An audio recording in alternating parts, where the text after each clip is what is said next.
Kita lihat di sini Adam dan Hawa awalnya mereka sehati dan sepikir. Mereka rukun, mereka saling menghormati, saling menghargai. Tapi setelah keduanya jatuh dalam dosa, ceritanya berbeda. Kejatuhan itu membuat Adam dan Hawa hidup dalam penderitaan demi penderitaan. Gak nyaman. Walaupun mereka saat itu tidak ada siapa-siapa, hanya mereka berdua, keduanya gak nyaman. Mungkin pada saat itu keluar dari Taman Eden, dia tinggal di sebuah gua kecil, ukuran 20 kali 20. Kamarnya juga kecil, tempat-tempatnya kecil. Mereka bertengkar, mereka saling menyalahkan. Berhari-hari Adam dan Hawa gak saling bicara. Dan Adam selalu memandang kepada Taman Eden. Dia merasakan kerinduan yang begitu dalam untuk bersekutu dengan Tuhan. Terus-menerus dia memandang dari kejauhan Taman Eden, di mana dia pernah punya satu hubungan yang begitu intim dengan Tuhan. Tapi hari itu Hawa melihatnya.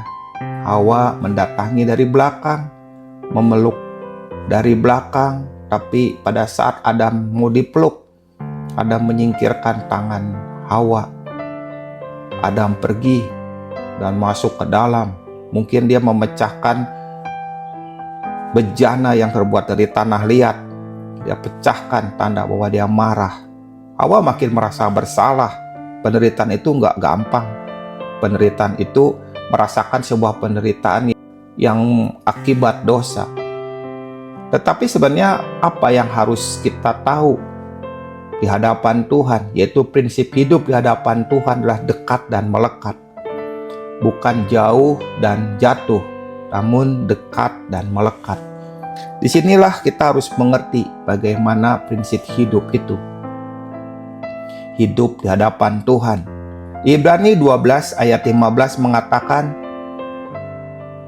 jagalah supaya jangan ada seorang pun menjauh dari kasih karunia Tuhan, agar jangan tumbuh akar yang pahit, yang menimbulkan kerusuhan dan yang mencemarkan banyak orang.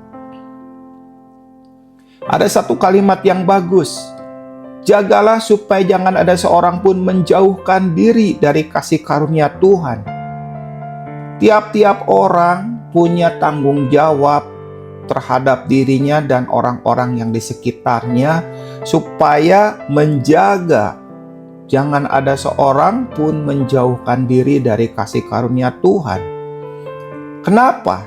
Karena kalau ada orang yang menjauhkan diri, maka lihat, akan tumbuh akar yang pahit. Tanpa terasa, akar yang pahit itu akan menimbulkan kerusuhan.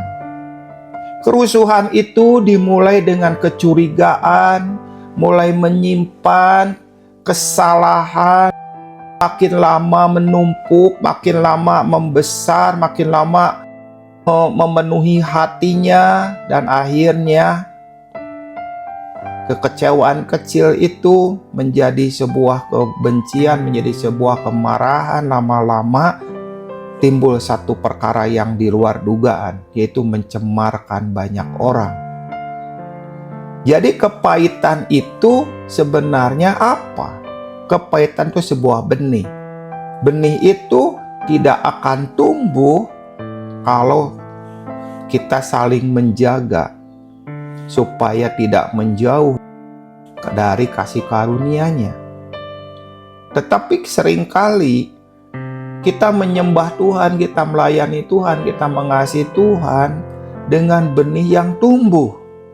Lalu apa yang jadi masalah ketika kita melayani Tuhan, mengasihi Tuhan, namun benih itu tumbuh? Persoalannya di mana? Persoalannya kita tidak menjaga diri, yang membuat kita akhirnya benih itu tumbuh.